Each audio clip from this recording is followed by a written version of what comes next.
ബഹുമാനപ്പെട്ട അധ്യാപകരെ, പ്രിയ കൂട്ടുകാരെ, എല്ലാവർക്കും നമസ്കാരം.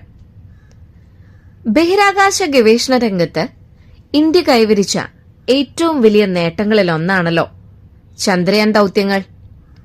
പരാജയങ്ങളിൽ തളരാതെ നിശ്ചയദാർഢ്യത്തോടെ ഇന്ത്യ ചന്ദ്രനെ തൊട്ട ആ അഭിമാന നിമിഷങ്ങൾ നമ്മൾ ഓരോരുത്തർക്കും ആവേശമാണ്.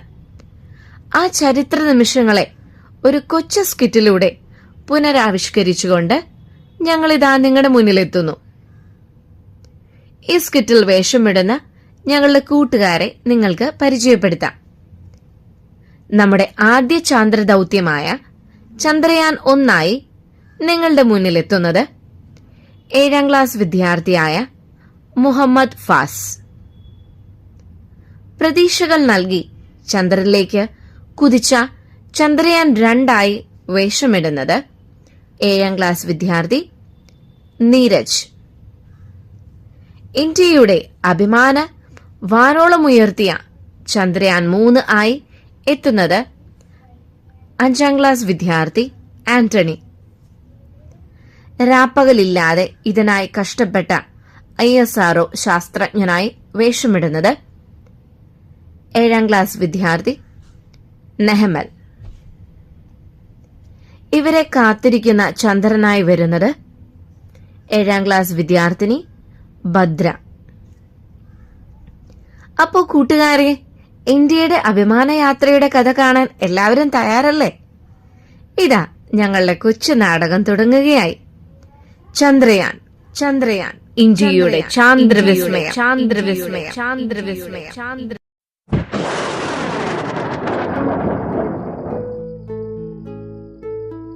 പ്രിയപ്പെട്ട കുട്ടികളെ, ഇന്ന് നാം ഒരു വലിയ യാത്രയ്ക്ക് തയ്യാറെടുക്കുകയാണ്. എങ്ങോട്ടാണെന്നറിയാമോ? നമ്മൾ എല്ലാ ദിവസവും രാത്രി ആകാശത്ത് കാണുന്ന ചന്ദ്രനിലേക്ക്. നമ്മുടെ ഇന്ത്യ 3 തവണയാണ് ചന്ദ്രനിലേക്ക് വാഹനങ്ങൾ അയച്ചത്. ആ യാത്രകൾ എങ്ങനെ ഉണ്ടായിരുന്നെന്ന് നമുക്ക് അവരോട് തന്നെ ചോദിച്ചാലോ? അതിനു മുമ്പ് കുട്ടികളെ, ഞാൻ നിങ്ങൾക്ക് ഒരു പന്ത് കൈമാറാം. എല്ലാവരും അതൊന്ന് തൊട്ടുനോക്കൂ. അതിൽ നിറയെ കുഴികളും പരുക്കൻ പ്രതലങ്ങളുമല്ലേ? അതെ, അതുപോലെയാണ് ചന്ദ്രന്റെ ഉപരിതലവും. ഇനി നമുക്ക് ആദ്യത്തെ ചന്ദ്രയാനെ വിളിക്കാം.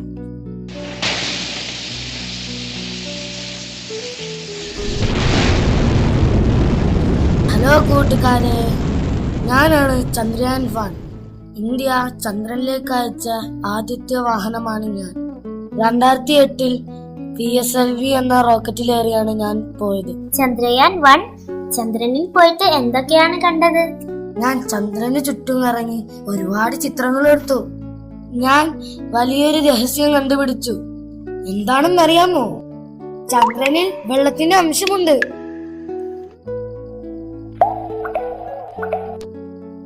ലോകത്തിൽ ആദ്യമായി ചന്ദ്രനിൽ വെള്ളമുണ്ടെന്ന് കണ്ടെത്തിയത് നമ്മുടെ ചന്ദ്രയാനാണ് കുട്ടികളെ.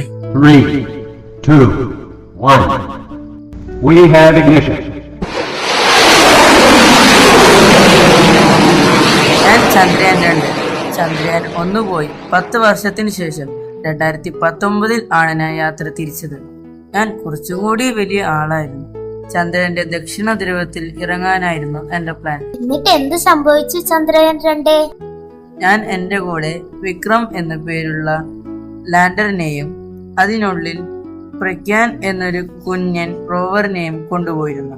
ചന്ദ്രന്റെ അടുത്തെത്തിയപ്പോൾ വിക്രം എന്നിൽ നിന്ന് വേർപെട്ട് താഴേക്ക് പോയി. പക്ഷേ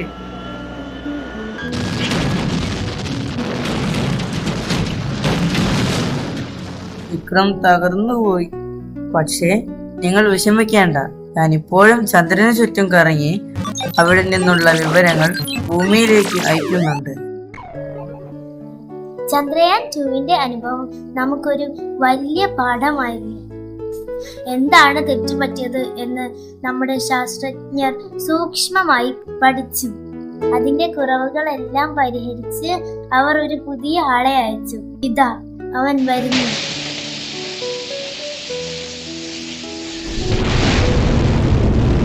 നമസ്കാരം, ഞാനാണ് ചന്ദ്രയാൻ 3.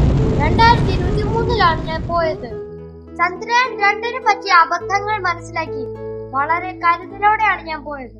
എന്നെ കൊണ്ടുപോയത് ബാഹുബലി എന്ന് വിളിക്കപ്പെടുന്ന LVM-3 എന്ന വലിയ റോക്കറ്റിലാണ്. ചന്ദ്രയാൻ 3 നീ എങ്ങനെയാണ് ചന്ദ്രനിൽ ഇറങ്ങിയത്? ഞാൻ വളരെ പതുക്കെ സാവധാനമാണ് ചന്ദ്രനിലോട്ട് ഇറങ്ങിയത്. അതിനെ സോഫ്റ്റ് ലാൻഡിംഗ് എന്ന് പറയും. ഞാൻ ഓഗസ്റ്റ് 23-ന് ചന്ദ്രന്റെ ദക്ഷിണ ധ്രുവത്തിൽ ഒരു പൂ പോലെ തൊട്ടിയിറങ്ങി.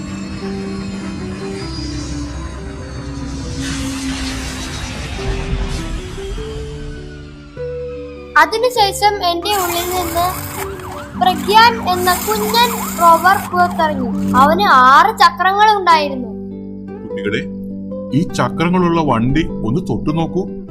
ഇതുപോലെയാണ് പ്രഗ്യാൻ റോവറും.